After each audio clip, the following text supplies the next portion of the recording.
Nikole Hannah-Jones is the Pulitzer-Prize winning creator of the 1619 Project and a staff writer at the New York Times Magazine. Her work has earned her a MacArthur Genius Grant, a Peabody, 2 George Polk Awards, and 3 National Magazine Awards.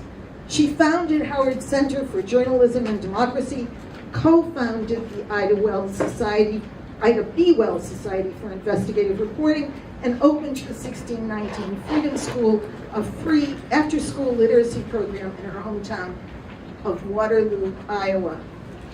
Jennifer Thomas directs the Annenberg Honors Program at Howard's Catholic Hughes School of Communications and is an associate professor in the Department of Media, Journalism, and Film.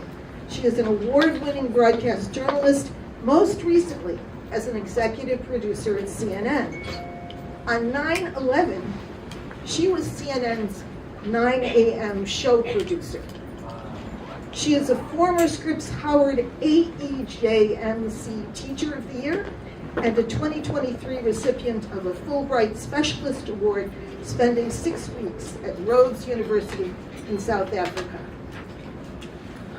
Our SPJ Code of Ethics advises journalists to boldly tell the story of the diversity and magnitude of the human experience, to seek sources whose voices we seldom hear. But recent White House directives would restrict how the history of Black Americans is taught or framed. To recap, last January, the White House issued an order ending radical indoctrination in K-12 schooling, which would deny federal funds to any school deemed to be teaching that the United States is, quote, fundamentally racist, sexist, or otherwise discriminatory. Terms like white privilege could be banned. On March 27, the White House issued a second order, restoring truth and sanity to American history, which attacked what it called a quote unquote distorted narrative that seeks to quote undermine the remarkable achievements of the United States as inherently racist, sexist, oppressive, or otherwise irredeemably flawed. That order includes Smithsonian museums and federal sites across the country, among them parks and monuments. In August, 8 major museums, including the widely praised National Museum of African American History and Culture, were told they had 120 days to revise any exhibits that didn't align with the president's vision of American exceptionalism. A long intro, but stuff we need to know. Professor Hannah-Jones, you have been documenting this year the many ways the current administration is threatening the civil rights of Black Americans, including his attempts to erase Black history. Will the erasure of Black history not only help erase the civil rights of Black Americans, but also undermine a functioning democracy? Oh, so we're starting with the little question. Hello, everyone. My apologies for being late. I really hate being late, so I apologize for that. So I think that we have to understand that in trying to control the past, we have an administration that is trying to control the present. That there is a reason why the Trump administration is focusing so much on history as they are trying to pass certain policies, as they are trying to eliminate certain other policies.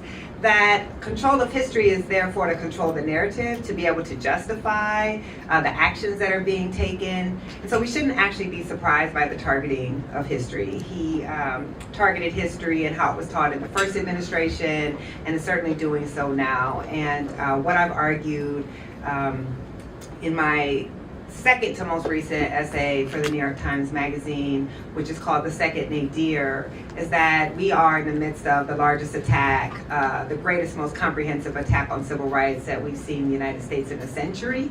And so of course it's going hand in hand with the effort to erase why we had to have a civil rights movement in the first place.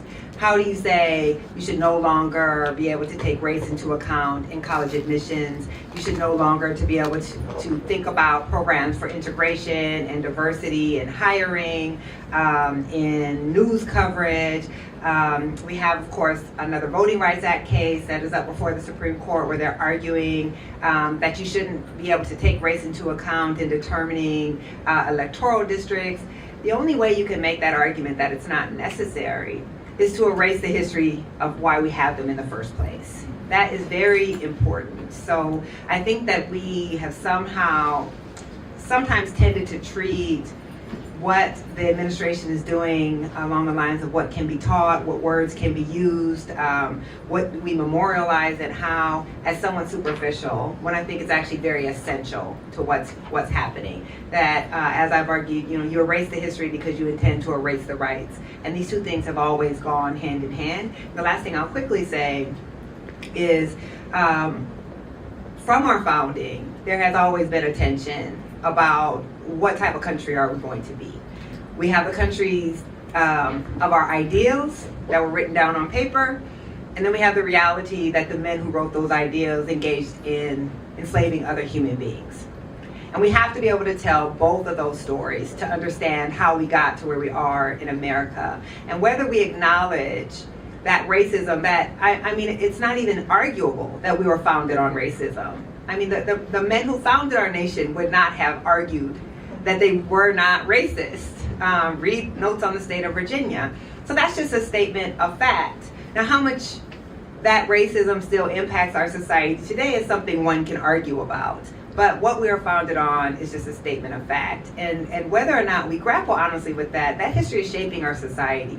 Whether or not we're being truthful, whether or not it's being taught to us, we don't get to where we are in the country right now if that history did not occur. And you cannot have, in a multiracial country, you cannot have grave racial inequality and also have democracy at the same time. These two things exist in tension with each other. And so it is not surprising then, as we see this attack on racial equality, that we also are at the brink, some would argue that we already are, losing our democracy. You cannot have both. You can't have racial hierarchy, racial segregation, open discrimination, and also have a full democracy in the United States. So I'll try not to make all my answers that long. I'm sorry. As long as they're good as that, that's fine. Professor Thomas, you've spent time in South Africa. When the U.S. admits white Afrikaners as refugees, does it strengthen the effort to rewrite South Africa's history of apartheid? Is the erasure of Black history a global problem? Well, first I want to say thank you for allowing us this opportunity to speak on such an important topic, and good afternoon, everyone. Well, let me start with the first point that you made about what disinformation Donald Trump tried to do with bringing over Afrikaners, right? So Afrikaners make up 7% of that population, yet they control 70% of the farmland. Refugees don't usually come over on a chartered plane. We know that from how everything was conducted that this was not true. When he invited the president of South Africa, it was an embarrassment the way he treated him, and I think he thought it was going to be a repeat of what happened when the Ukrainian president came, but South Africa's president was very calm. So they sort of went through and said, no, this did not happen. We know, South Africa knows, the rest of the world knows that this narrative was just simply not true. Of course, any attempt to erase history is not good. I will say, being in South Africa, and I've been there I think 3 or 4 times now. My first time going was in 2018 during Media Freedom Week. And I traveled throughout South Africa. And that was my first time visiting the Eastern Cape, Rhodes University, where I later returned for the Fulbright Award. What struck me there was that people were so united. In Africa, Black Africans are acutely aware of who they are, down to their tribe. They know where they come from. we have to remember that apartheid, it's only been, just over 30 years since apartheid ended. Where in the US, we've had since 1619, right? So they are still young in their efforts. But I will say at Rhodes University particularly, when I first arrived in 2018, they were changing the name from Grahamstown to Maconda. Sounds familiar. It actually happened to be just months after Wakanda came out. This was a concerted effort by their community to try to right some of the wrongs of the past from apartheid. And it was a beautiful thing to see. I was also, the students there were very acutely aware of some of the controversies, and as a lot of you college students are, questioning things. I was there during Nelson Mandela Day, July 18th, and they had a series of debates on whether Mandela should be celebrated, as this peacemaker, when many of them questioned how he worked with politicians, through the apartheid movement. So, the students there are very actively engaged, but they were also aware, I remember that same day later, we had a ceremony where they said, Professor Thomas, you're with us. We want to give you a name. I didn't say it properly. But they did a ceremony and they all came up with names on what they should give me so that I could be welcomed in. And they settled on the name Latita, which means sunrise. And then we did a tradition where they dressed me in African garb. So I'm a part of the family. So I think that, in South Africa particularly, they know their history. They know, disinformation when they see it, as I think the rest of the country does there in South Africa. And I think much of the world, when I have been in my travels, really kind of sees what's happening now in America as something that they just cannot believe that we Americans have let happen. But it was all in the playbook. Yeah. Nikole, would the 1619 Project even have been published in this current climate? I'm trying to get me fired. Not really. I don't think so. I mean, I think we have to be very clear-eyed about the cultural wave that is overtaking this country and the massive retrenchment across every industry, including journalism. What can and cannot be made right now is very different. And the 1619 Project actually published under the first Trump administration. Some people sometimes forget that. But that was a period where following, Trump is elected following 8 years of the first black president, at a moment when Obama got elected, there was this belief amongst many of our white colleagues that we had reached the post-racial mountaintop, that somehow Obama's election had banished the scourge of racism from American society. Of course, black people knew that that was not true. And so when Trump gets elected on a pretty openly white nationalist platform, even back then, I mean, let's also be very honest. Black people are not surprised by the Trump that we're seeing now, by the explicit nature of the racism that we're seeing. I wrote a piece when Trump was elected that it was not economic anxiety, like many of our colleagues said, that it was racial and demographic anxiety that elected Trump the first time. We were not taken seriously. We're being taken seriously now, but it's a little late for that. So I think that when I first pitched the 1619 Project, people were trying to understand, how did a country that could elect a black man twice elect Donald Trump after that? How did some of the same states, for instance, I'm from Iowa, first in the nation primary. It was Iowa that showed many Americans that you could elect a black president. This very white state chose Obama in the primary, voted for Obama twice, and has been Trump ever since, right? So how do you have that in these same places? And so the 1619 Project was helping people to understand this America, but we are in a different country. We are in some ways the same country, but in many ways a different country. So if you think about coming out of 2020, it felt like the cultural cachet of Black American writers, filmmakers, playwrights, artists was unlike anything I had ever seen in my lifetime. Where is that now, right? Where are the Black films being made?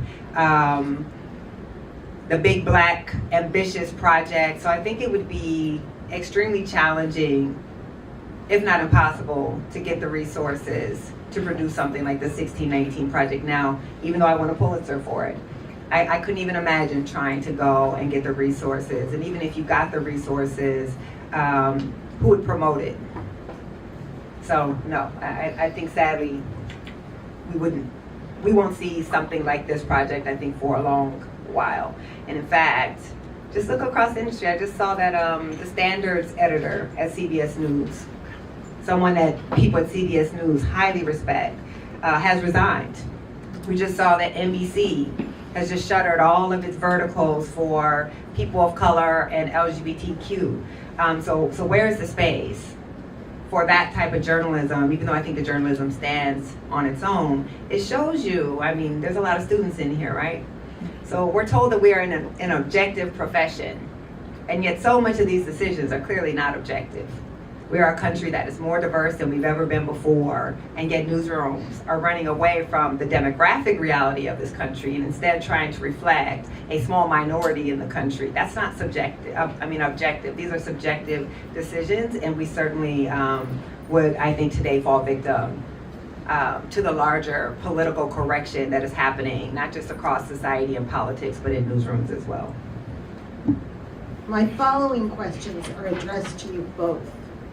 How will this administration's efforts to suppress truthful information about the past affect the future of journalism?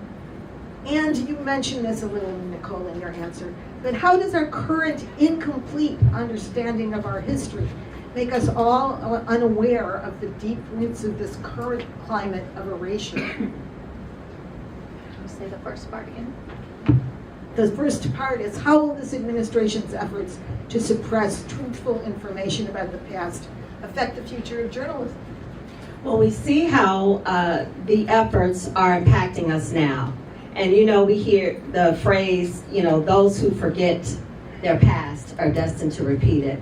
So I think what we're going through now, as Nikole just mentioned, has taken hold in all aspects. And for us as journalists, this is a very important moment of history, and especially for the young journalists in the room that are tasked to cover things that they may not necessarily even agree with. I think what's important is that we still have to stay true to the fundamentals that we've learned and that we teach from SPJ, right? Starting with seek the truth and report it. And we know that in that fundamental, part of that is to make sure that we're diverse in the way that we tell our stories and for the audiences that we report. So how do we do that? We have to do the stories to share what's happening in our communities and how these policies are affecting each other, how they're affecting us. We have to still, there's so many things. We can spin the wheel of fortune to see what's happening and how it's affecting us in society. But now, the Defense Department or the War Department, now it's, making people turn in credentials for not signing vows. And that's not what we do. That goes against everything that we stand for as journalists. And even, the far right-wing media has come in and everyone is supporting that. But, when we, and not to mention all of the other tactics that a lot of the networks are doing too, social media, everyone now is sitting at that same table, those who were blocking the president the first time for all of the disinformation that he was spreading on social media. So we're definitely in precarious times, but I think that when we talk about Black history and for Black folks in general, this is something that we've done a long time. We made it through slavery, we made it through Jim Crow, we kept doing, we formed organizations. The Montgomery bus boycott worked because people came together. So we're going to have to go back to, I think, some of those old tactics as people to make change, but as journalists, you still have to be more valiant And you just have to make tough choices. Am I going to tell this story? You know, sometimes I'll ask my students, would you be willing to go to jail to protect the source? Would you be willing to go to jail to stand up and speak truth to power? All those things that we say journalism stands for. Well, guess what? We're living in that time right now. And we have to ask ourselves, are we going to stand up and do the things that we're called to do? And I'll just say, you know, and let Nikole continue, you know, you have to figure out, what is my why? Why am I doing this now? You know, this is not an easy time to be a journalist, but, you know, I just came back a day early. We had students at CNN Academy in Atlanta, and Sanjay Gupta, who I worked with years ago, was talking about that and why this is such an important time to be in journalism, because there are always stories that need to be told. And as we talk about all these policies and these shifts and these things that are being done, you know, we have to remember that human aspect and tell the stories of how these policies are affecting ordinary people regardless of the cost. You know, I'm not going to ask for a show of hands about who has read the 1619 Project, except to say, please do, because I think I want to explore a little bit more with Nikole, is the problem of journalists having an incomplete understanding of our history, which makes them unaware of the deep roots of this current climate of erasure. I'm gonna take that as a rhetorical question. I mean, absolutely. So one, let me say this to students. We should be humble in our craft, and yet so often we approach our craft with arrogance, with hubris. We think we're the experts, we know everything, we can't be taught. That's not true, and that's the wrong way to approach the work that we're doing. And so I think when it comes to history, that's also true. So I was a history major. I was a history and African American studies major. And me having had expertise in something other than journalism, you see it in the work that I do. It's so central, that historical understanding and my desire, if I'm writing about anything, I need to know the history that built it. How can I explain to you the inequality that we see, or why society functions like it does, if I don't understand it? And so too often we think, I mean, and think about it on any beat, right? If I'm an education reporter, I'm not going to be a great education reporter because I went to school. I'm going to be a great education reporter because I have to study education. I need to know, what are the laws that govern it? What's the policy? How does funding work? How do the budgets work? I have to get an expertise in that subject matter. But we don't treat race that way. We treat race as if it's something you don't require expertise in. And you see that in the coverage. You see people who are writing about the most racialized presidency in my lifetime, with no understanding of the history of race, of how race works, of how it's shaping our politics. And there's a hubris that you don't need to know that. That's not my beat. I don't write about race. I can understand that. And it's simply not true. And in this moment, it's actually dangerous. Because that history, again, is shaping our society. I'll take you back to January 6th. And I remember when January 6th happened, and I was watching the news, and I saw pundit after pundit saying, we've never seen anything like this in America before. We've never seen someone try to overthrow an election. There have been actual coups in the United States. Wilmington was a coup in 1898, where biracial government, a fusion government, was overthrown by white supremacists. And this actually happened all across the South. Why does that matter? Because if your framework for covering what happened is that this is something novel and unique, that is un-American, then you actually are not able to help Americans understand the danger of the moment that we were in. But if you have the understanding that there's a long history of political violence in the United States, there's a long history of racialized political violence, there's been a belief, right? Because what January 6th was about was that if people of color are going to decide elections, we don't actually want democracy anymore. These are illegitimate voters. So think about how we talked about Philadelphia, right? Detroit, the black cities, Atlanta, that he felt decided the election. He said these were illegitimate voters.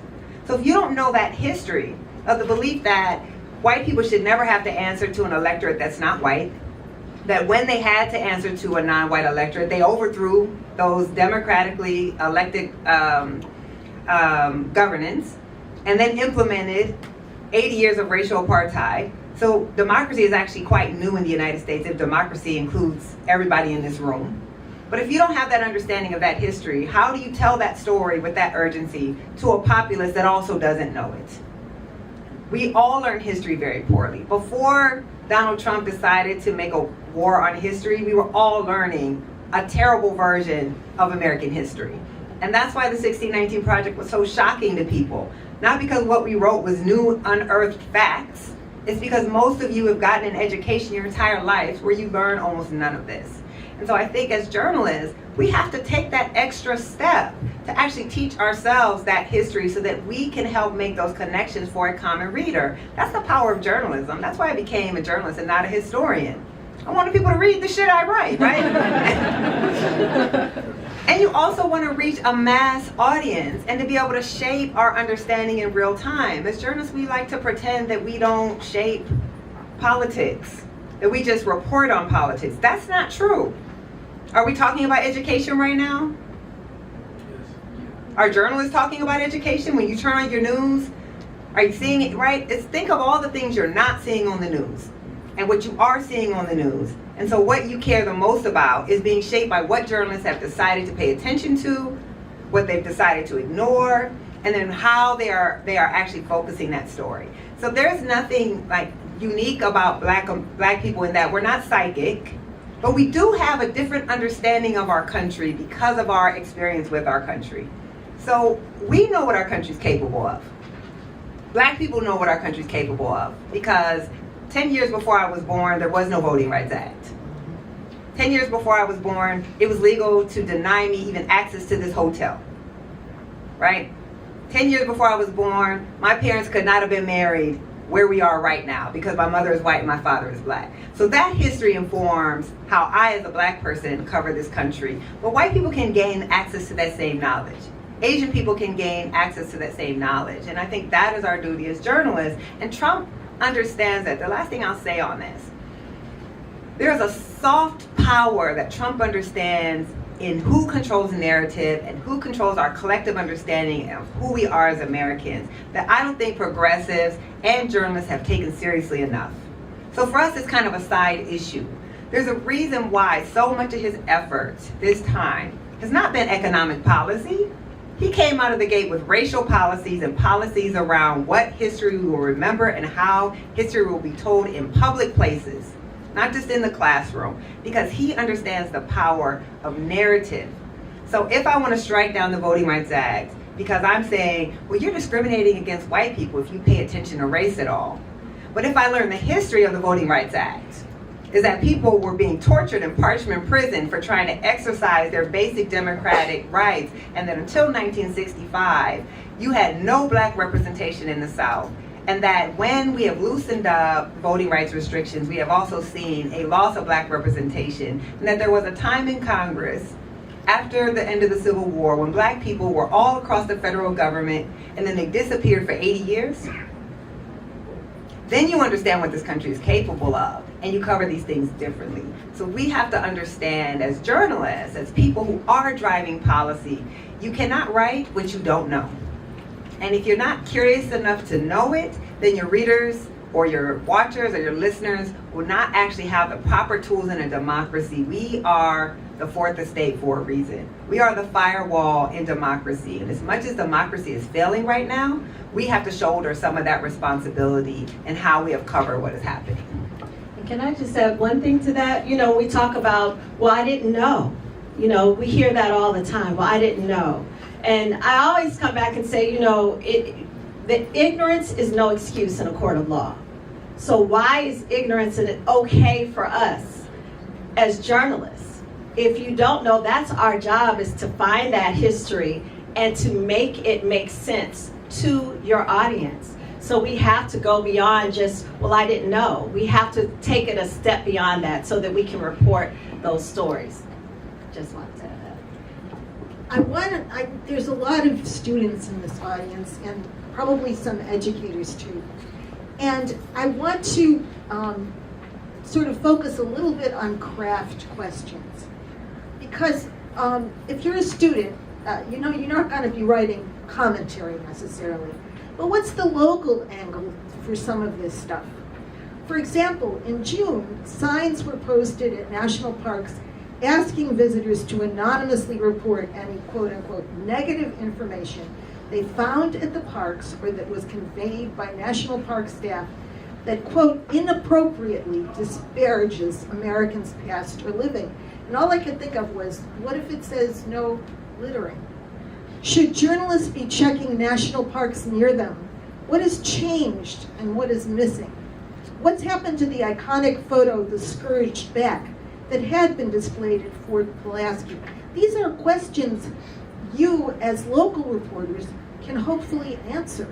And I'd like some insight from both Nikole and Professor Thomas on this. I'll just say from a producer standpoint and someone who's oftentimes been the only person of color helping to direct coverage in a newsroom, it's very difficult. There's so much going on that it's hard to pinpoint and say, well, I want to cover what's happening in a national park, when you want to cover why someone can't pay their groceries or, something very blatant that we can see that's happening. So it's very difficult. So what do? So for those young journalists who you're going in as a general reporter, you don't have a specialized beat, that's where the story pitch comes in, right? That's where you have to have your passion drive your purpose. You have to look and see what those stories are that are not being told, because that's one of the things that we do as journalists, right? We tell those stories that otherwise might not be told in context. So I challenge your young journalists, find those things that you're not hearing about. Find those things that you hear your family talking about around the dinner table, or do your due diligence and discover some stories that you do need to shed light on. There's so many things that are out there that have not been reported on. And it's very easy from an editorial perspective to say, well, we have this story, we have this story, we have this story. If you look now, CNN is a lot different now than when I was there. Right? When I was there, we pretty much had editorial control over our stories, our guests, and they didn't look the same. Now, it's just like, it's the same thing. The same story, the same guest, the same live shot. But there are lots of other stories out there. And there are lots of reporters who are still on the payroll, but they're not getting that airtime because it's not determined that that's the big story. So you have to make it your point to make sure that those stories that are important, that you have done your due diligence to research and that you're passionate about, that those stories are told. Yes, Professor. So I would say that, man, for such a time as this, like what a time to be coming into this profession. So I am very down and dark almost always, but let me just say, let me provide you some inspiration. It is so easy. I know this isn't your question, but I just talk. This is a time where it's hard not to feel completely hopeless. And I have a 15-year-old daughter, and we have so many conversations because she's struggling to even think about her future. Like, how do I think about a future with climate change, with people being snatched off the street, with what's going to happen with Pell Grants, autocracy, just all of these things. And I just think that you are in an empowered profession. You are entering a profession where what you do really matters. And you don't have to feel completely hopeless or helpless in this moment. There are stories, yes, it is important to know, what's happening at the national parks. I feel like those stories are being covered though.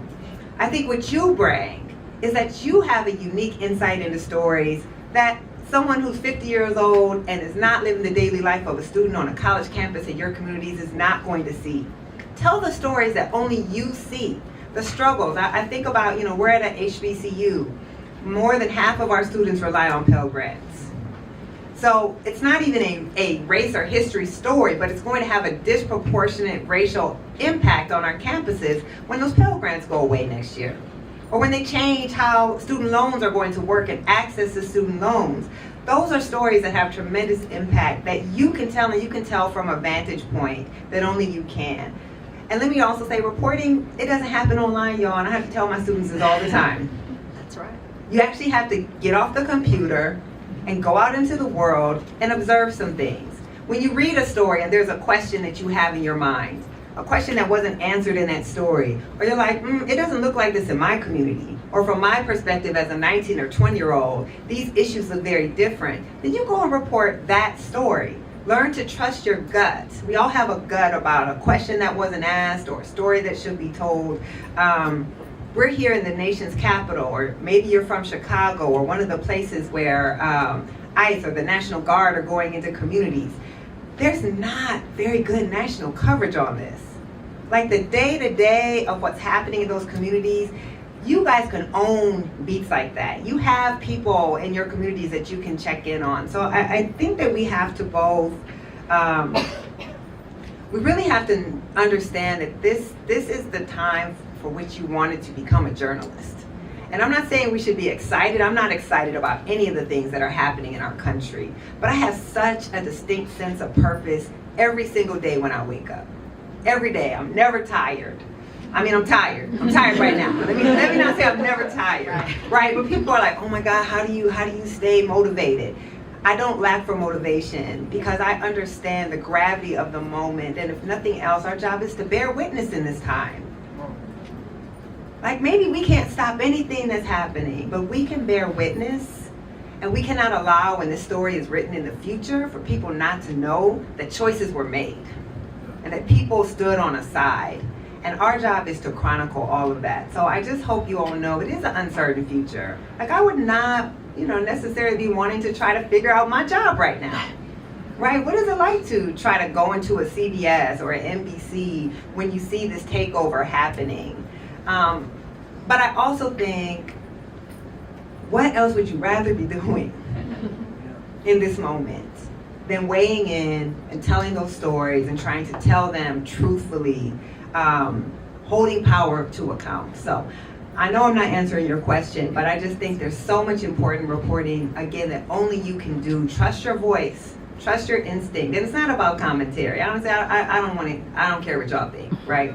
Not yet. You have to live some life, do some reporting, experience some things, and then we'll care about your opinion. But I do care about your lens. I do care about the way that only you will see a certain story. That is the thing that we need to see. And I hope that all of you will go out and start really producing those stories that are not ever going to be in the Washington Post or the New York Times, because only you will see it, only you will tell those stories.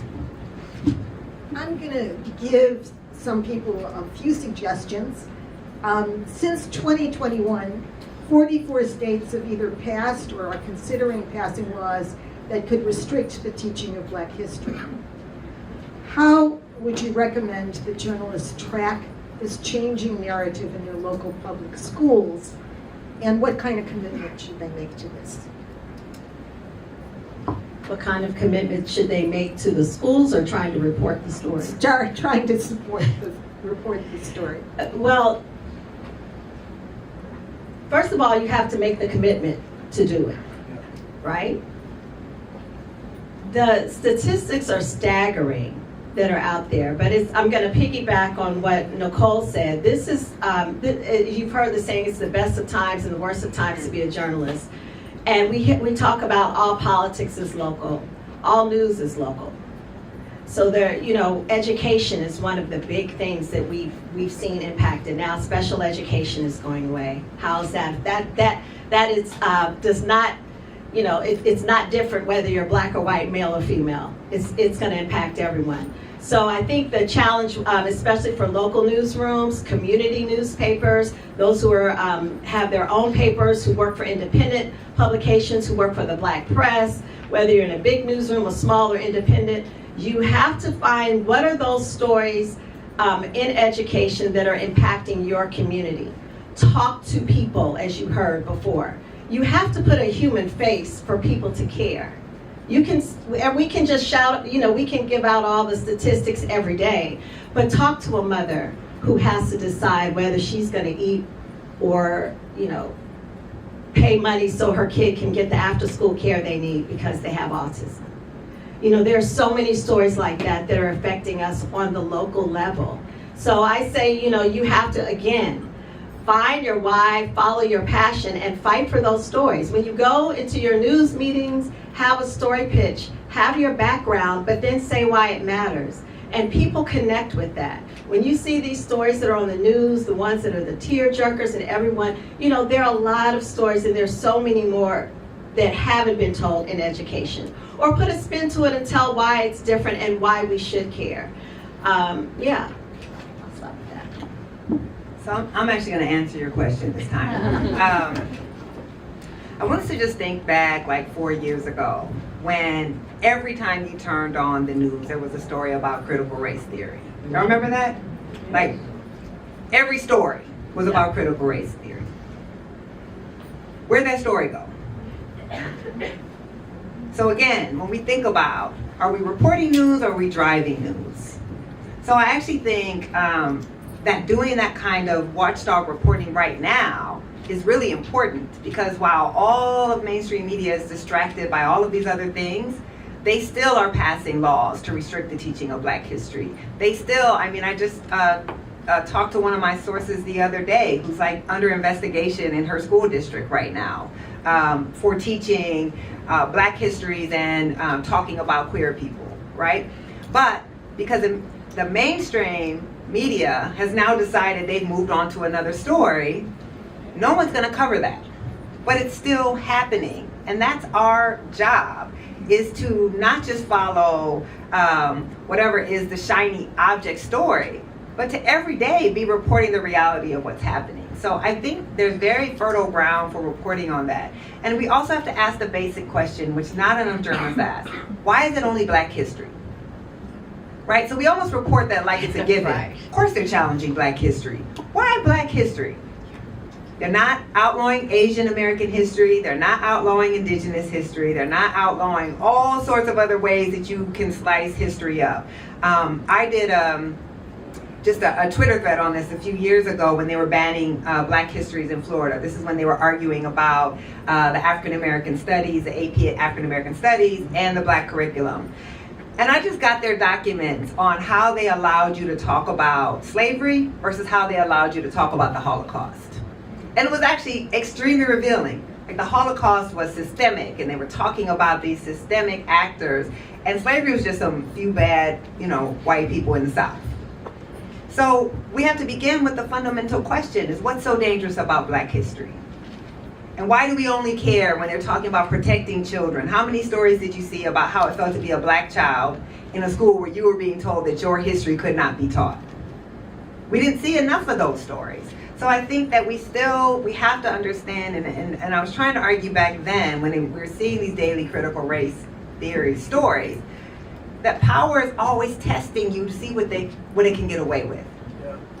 So when there wasn't a big uproar about critical race theory or the 1619 Project, then they start to expand. Well, what else can we ban? Then they start banning all of these books. Then they go from local school boards to state bans. And now we have it being nationalized on the federal level, and they're not even stopping at books, right? So now they're saying a history museum cannot teach improper history. So all of these things are stories that you all and we all should be putting together the whole time. Because why did we start covering critical race theory? Does anybody know? Where did it come from? But us covering critical race theory, where did that story come from? Why did this become the most important national story at the time? Anyone? There's someone in the back. Wants to say something. I was going to say Christopher Rufo. Right. There's a man named Christopher Rufo. He's a conservative propagandist, and he literally put it on X. I'm going to take the term critical race theory, and we are going to redefine it as this murky thing that we can use to challenge all sorts of teachings across K-12 and delegitimize public education. He put the plan out. It wasn't even hidden, and yet our coverage did not reflect where this came from. Our coverage treated it like this was just a parent revolt. And we also left the white part of that out, right? So we talked about parents, but all those parents were not Black or brown. So we have to have the ability to not just cover the shiny thing, but get to the root of it, to unearth things, to dig, to speak things plainly. And many of you, I mean, y'all look real young. I can't tell anymore at my age. Everybody looks young, right? But you guys were in high school during that. You know what was being taught in your classrooms. You know you didn't have your white teacher telling you that you were the oppressor. You know that didn't happen.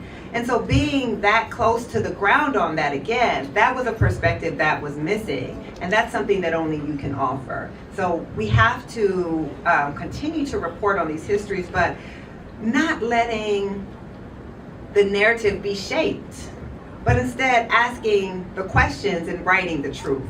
And instead we were too often following narrative. So I think we have a big task now, but it's hard to pitch those stories because we all have to go through gatekeepers, and our editors will now be like, yeah, nobody cares about this story anymore.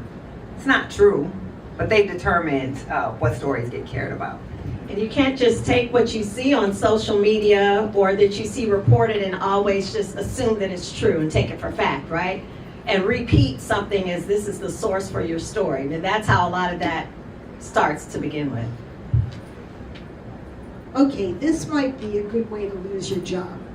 Should newspaper staffs be willing to examine the way their own outlets ignored or distorted Black history? Because we know that's happened.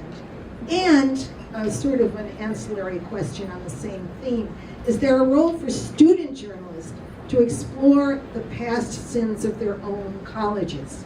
We know that reporters at Georgetown University covered, and I think to a certain extent investigated, the student effort to expose Georgetown's slave-owning legacy. Yes. I mean, you have to, we have, and I always say as journalists, you have an ethical imperative to do and to tell the story. And especially in this country, most of the universities have a murky background. I'll say most. I don't know all the history of many of them.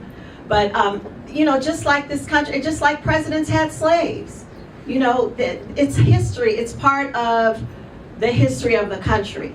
So just because it's not, you know, shiny and bright doesn't mean you don't report it.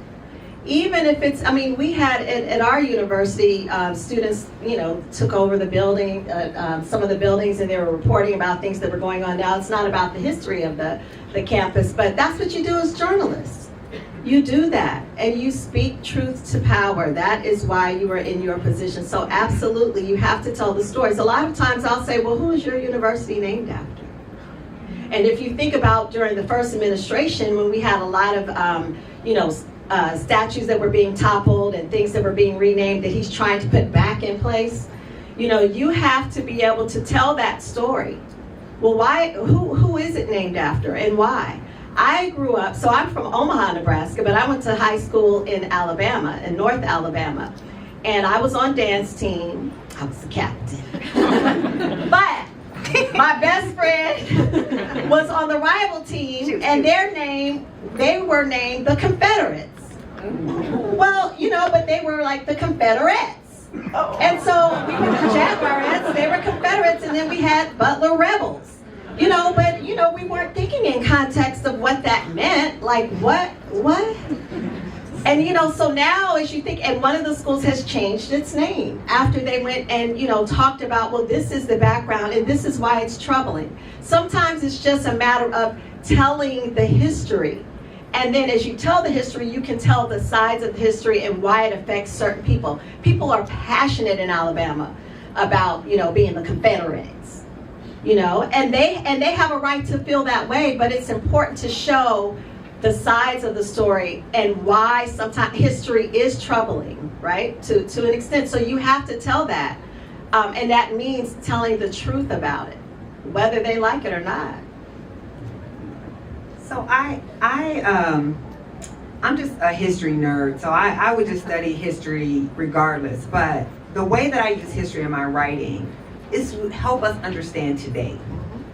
So yes, we could certainly encourage students and colleges to explore their history of slavery, But for what, right? Like, to me, yes, just having the historical knowledge is worthy, but as journalists, that's not typically why we would do something. And so when I'm actually thinking about where we are right now, and you as college students, the reason one would want to understand, to me, the history of slavery and racial apartheid at Georgetown, right? Because most of what I'm talking about, we don't have to go back to slavery. We can go back to like the decade before I was born. We can go back to the America that my parents were born into. The reason why that's important is when the Supreme Court struck down affirmative action and says you can no longer take race into account in admitting students. Well, that's changing literally the complexion of your universities. We're seeing the first year data on who's being admitted. Your universities are becoming less diverse and less reflective of the society because of that. But you study that history because you can show a place like Georgetown. Well, if you excluded black people until 1965 by official policy, then you're having that discussion about affirmative action a little bit different, right? Like if my daughter, not my daughter, but a child of my daughter's generation who is living in a segregated community that was segregated by official federal policy and has gone to schools that are also segregated and have fewer resources, that history of how that happened matters when we're talking about affirmative action and whether that student should get a little bit of a boost, that we should pay attention to that history when we're deciding who we want to admit. That, to me, is why we do those excavations. Because again, otherwise we're just writing about affirmative action in a vacuum. And just think about how you process that. If you don't have that whole history, then you're like, well, yeah, everybody should be treated the same, right? Dr. King said we should all be judged by the content of our character, not the color of our skin. Now just read, the rest of that speech alone, and you see he was talking about more than that. Right. But if you don't have that history, then they're able to shape your perception of these policies as not actually being about equality, but being about unfairness. So that's why we study that history. And these are stories that are very close to you. I mean, we're at a HBCU. Well, if you look at the history of HBCUs, what's also being attacked? Black studies. They're also closing multicultural centers, which were part of movements that come out of the 1960s. And even HBCUs did not want black studies, many of them, did not want to have these black cultural centers. So if you're going to report on the dismantling of the multicultural center, shouldn't you know the history of why it was built in the first place? Shouldn't you know the history of the struggle of why it happened, and then relate that to the ongoing environment that black and brown students face on college campuses now and why they still need those spaces? So that history matters for those reasons. And about the newspapers, I mean, the Kansas City Star recently did, I thought, an excellent excavation of the role that it had played in the segregation and inequality of Kansas City. Yes, newspapers should be doing that. We should be introspective. But I would also argue we should be introspective right now. We're doing a lot of harm in our coverage right now. We're not asking enough questions about how we cover things right now and the role that we are playing. Again, the fact that we didn't take Trump's racism seriously. Now every day in the headlines, like, we'll straight up call what he's doing racist, but we avoided that for a long time. We didn't want to believe, right? Like the story about the chats, right? The text messages. Folks were saying this is what these people believe about Black and Latino and Jewish people. People did not want to believe that, and now here we are. So just think about what all of these stories that are happening around college campuses are happening to your institutions, and you should be the ones who are producing those stories that are asking those questions and reading the history. Have y'all ever spent time in an archive? Raise your hand if you've ever been like in an actual archive. Is that shit not amazing? I fucking love, I'm sorry for cussing, but I love an archive, right? Like, you get this old dusty box, you don't know what you're going to find in there.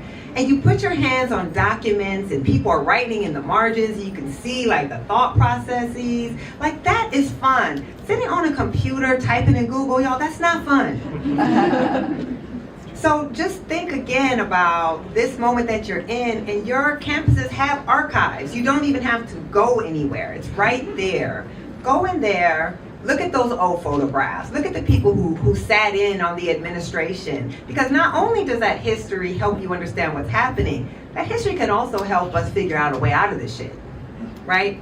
Like, you look at that and you're like, oh, these students were not willing to put up with this. These students, right, social movements are led by young people.